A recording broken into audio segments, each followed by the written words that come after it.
Bonjour tout le monde, aujourd'hui je vous parle de glande thyroïde. Vous avez pris 20, 30, 40, 50 livres sans trop augmenter vos calories journalières.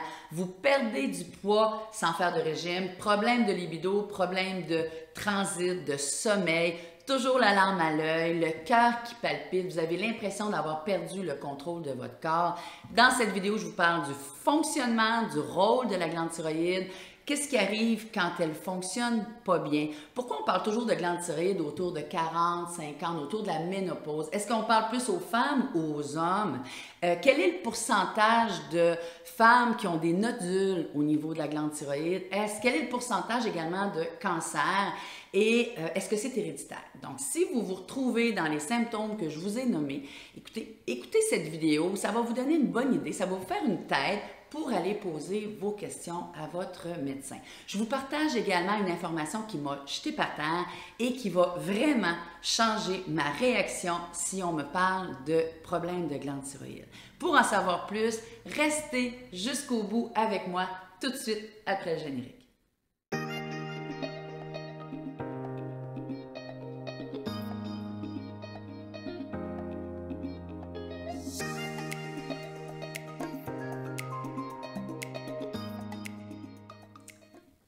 C'est votre première visite sur cette chaîne, je vous souhaite la bienvenue. Je m'appelle Hélène Bélanger, je suis coach en perte de poids depuis une dizaine d'années. J'ai aidé des centaines de personnes à perdre du poids.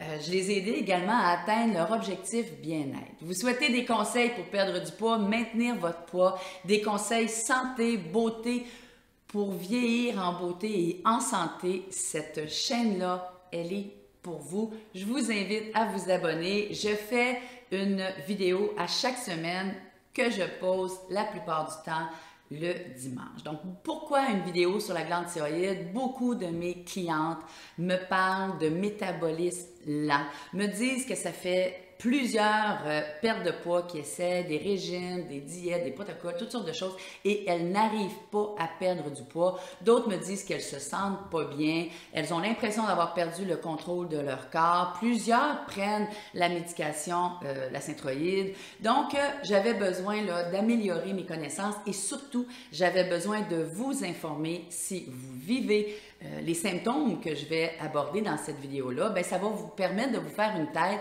pour consulter votre médecin et poser les bonnes questions. Donc, la thyroïde, c'est un organe, petit organe, 30 grammes, donc tout petite, situé à la base du cou. Elle a la forme de papillon.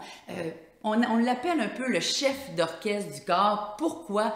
Parce qu'elle joue un rôle vital sur presque l'ensemble de nos organes. Donc, c'est elle qui agit sur la vitesse de notre métabolisme, sur la température, son rythme cardiaque, sur le transit intestinal, sur nos muscles. Elle travaille également au niveau de l'utilisation des glucides, des protéines, des lipides. Donc, c'est vraiment un organe très, très, très indispensable et très important pour notre corps. Et elle est sous l'influence d'une autre glande qui s'appelle l'hypophyse. Donc, on voit des problèmes, beaucoup de problèmes reliés à la thyroïde, au dysfonctionnement de la thyroïde. Qu'est-ce qui arrive quand cette glande-là ne fonctionne pas bien? Si vous avez pris du poids, si vous n'êtes pas certaine que ça vous correspond, si vous savez que vous grignotez beaucoup et que c'est probablement à cause de votre grignotage que vous prenez du poids, bien, je vous invite à aller voir une vidéo que j'ai faite, que je vous mets ici en haut, là, qui Stop au grignotage, une vidéo qui va vous permettre là, un petit peu d'analyser vos habitudes alimentaires. Donc oui, il faut analyser nos habitudes de vie, analyser un peu comment ça se passe et voir si on a apporté effectivement des changements dans notre vie qui pourraient expliquer les différents symptômes qu'on va voir. Donc, si votre thyroïde va pas bien et qu'elle va trop vite, donc elle fonctionne trop, qu'est-ce qui vous arrive? Il arrive plusieurs problèmes. On est porté à penser que si elle va trop vite, c'est pas si pire parce que les symptômes peuvent, à première vue, être plus intéressants. Donc, si vous perdez du poids sans faire de régime, ça peut être un symptôme de l'hyperthyroïdie, donc d'un fonctionnement trop rapide de la glande thyroïde. Si vous êtes surexcité, vous avez l'impression d'un peu d'être survolté fébrile, votre transit va très vite, donc vous éprouvez des problèmes de diarrhée, excitation, nervosité, le cœur qui s'emballe, des difficultés à dormir, vous avez le visage qui perd un peu de lumière, vous avez l'impression d'avoir le teint terne, les yeux qui sortent un peu du lobe, on voit ça parfois, là, ça donne l'effet un peu gros yeux, les larmes qui coulent facilement, il peut survenir à la longue une asymétrie au niveau du visage. Donc, parfois, au début, cette énergie-là, on va plus la voir comme positive, le fait de manger et de perdre du poids sans trop se préoccuper de ce qu'on mange puis qu'on perd du poids quand même. Mais avec le temps, l'hyperthyroïdie est aussi problématique que l'hypothyroïdie. Donc, ma clientèle qui viennent me voir, c'est plus souvent des problèmes d'hypothyroïdie. Donc, c'est une prise de poids pas toujours associé avec une augmentation importante des calories journalières. La personne, la femme ou l'homme, parce qu'on voit aussi des hommes qui ont des problèmes de glande thyroïde, toujours gelé, les mains, les pieds gelés, le transit au ralenti, beaucoup de constipation, le cœur qui bat tranquillement, la larme à l'œil, les humeurs un peu dépressives, on se sent un peu dépressif, la libido au plus bas, l'humeur qui va pas bien, je l'ai dit, l'hypersensibilité, le visage qui enfle, on a l'impression d'être bouffi, de l'œdème, beaucoup de rétention d'eau.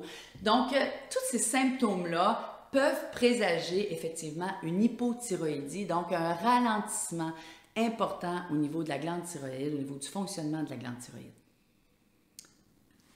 Vous allez me dire que les symptômes que je vous ai dit, c'est des symptômes banals, que la plupart des femmes vivent et qu'elles vivent autour justement de la ménopause et que ça ressemble à beaucoup de symptômes de la ménopause, mais effectivement, c'est ça qui est préoccupant puisque les femmes qui vivent ces symptômes-là les associent très souvent à la ménopause alors que c'est peut-être des problèmes de glande thyroïde. Problème d'hyperthyroïdie, oui, ça peut entraîner le coma. D'hypothyroïdie, on parle de... Ça peut aller jusqu'à la mort, donc des problèmes extrêmement graves sur la santé. Il est possible de vivre sans glande thyroïde. J'ai plusieurs clientes qui en ont pas. Naturellement, la médication à ce moment-là, elle est donnée à vie. Moi, je connais que le Synthroïde, mais j'imagine qu'il y en a d'autres. Un mauvais dosage, hein, oui, ça peut entraîner tous les problèmes que je vous ai dit tantôt. Ça peut être entraîné, par exemple, une perte de cheveux. Bon, on perd beaucoup nos cheveux. Des douleurs musculaires qui surviennent, qui n'étaient pas là avant. Ronflement, difficulté à parler. On parle même jusqu'à épaississement au niveau des oreilles, de la langue. Donc, beaucoup de symptômes là, qui peuvent être dus à un débalancement ou un problème de glande thyroïde comme tel. Si vous prenez du poids, question, si je prends du poids parce que ma glande est dysfonctionnelle, on va dire ça comme ça, et que je dois le perdre, quand j'ai la médication, est-ce que je vais le perdre plus vite? Pas nécessairement. On sait que perdre du poids, c'est très difficile. Donc, c'est une des raisons pourquoi je vous informe dans cette vidéo-là. N'attendez pas trop parce qu'on sait que c'est dur de perdre du poids.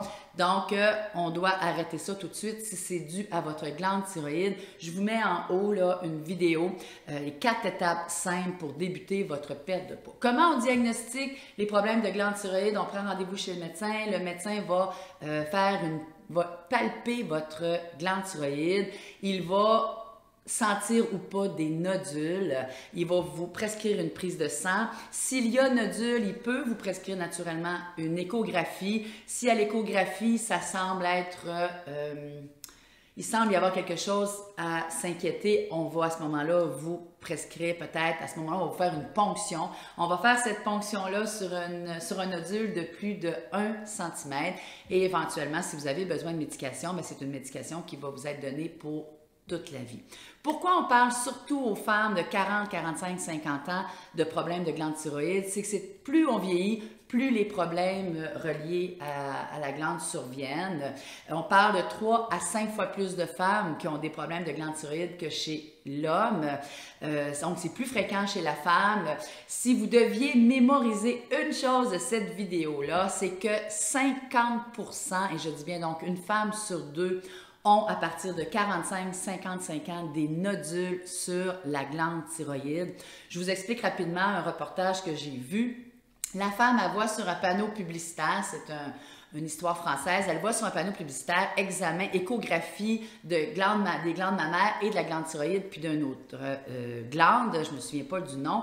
Et elle décide d'aller là-bas, passe l'échographie, on retrouve des nodules, on décide d'enlever un des lobes de la glande thyroïde, donc l'espèce d'aile de papillon que je vous ai parlé tantôt, on enlève un lobe et on attend un peu, puis on trouve encore des nodules sur l'autre lobe et on décide d'enlever complètement la glande thyroïde. Tout ça pour se rendre compte qu'on avait enlevé la glande thyroïde pour rien.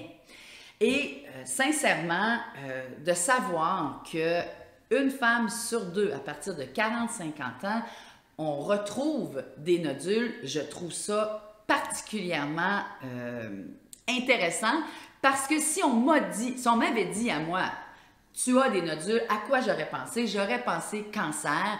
Et je sais maintenant que le fonctionnement et les nodules, il n'y a pas de rapport, il n'y a pas de lien entre le fonctionnement de la glande thyroïde et les nodules trouvés. On parle de 5% des nodules qui entraînerait ou amènerait, ou en tout cas qui se développerait un cancer suite à la découverte d'un nodule comme tel. Donc, il ne faut pas paniquer, 50% des femmes en ont.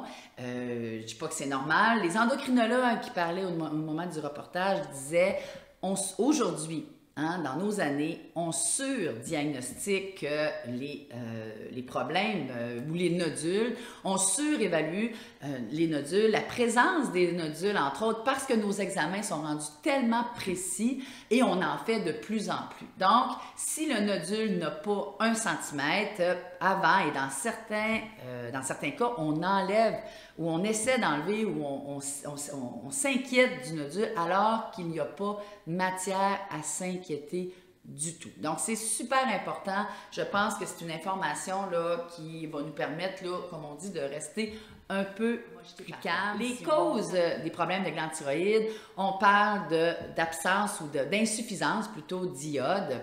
J'en ai pas parlé au début, mais la glande se nourrit d'iode. Donc, et c'est une des raisons pourquoi maintenant dans le sel de table, il y a de l'iode dans tous nos sels de table. On peut retrouver également de l'iode dans les fraises, dans le blanc d'œuf, dans certains produits laitiers, dans les crevettes, dans le poisson, dans certains poissons, le maquereau.